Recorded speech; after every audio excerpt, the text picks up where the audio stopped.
Օրենսդրական հրատապ փոփոխություններով հնարավորություն ստեղծվեց հեծը վերցնել սեփական ընկերությունից։ Կարող եք ասել,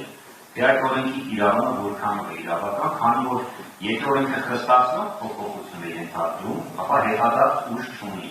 ազդում է ընդունումից հետո գործընթացների վրա։ Ինչպես եղավ, որ օրենքը խստացվեց, երբ դուք լիցենզիայի զրկեցիք հեծի հետ կապված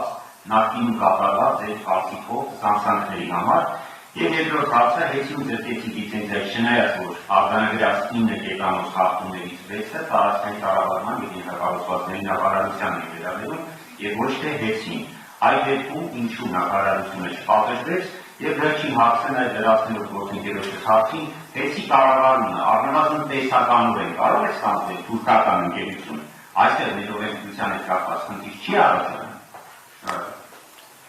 Երկրորդ հարցի հետ կապված ես մասնագիտությամբ իրավաբան չեմ եւ այդպես միանշանակ կդժվարանամ պատասխանել, բայց նման օրակարգ չկա, որ ընկերությունը հանձնել թուրքական ընկերություններին կամ թեկուզ տեսական մակարդակով, ցավոք սրտի, բայց հնչում են անդիմախոսների կողմից կյանքի են կոչում նման թեզեր, որը որ որևէ օբյեկտիվ հիմք չունի, ընդհուպ մինչև որ հայտարարվեց, որ անցած տարի հանձնաժողովի 3 բարձրաստիճան աշխատակիցներ իբր թե մեկնել են Թուրքիա, որպեսզի հետ գան հեծը բանակցեն եւ վաճառեն թուրքական ընկերություններին, որը ծիծաղելի կլիներ, եթե այդքան տխուր չլիներ այդ միտքը, էլի։ Նման բան չկա օրակարգում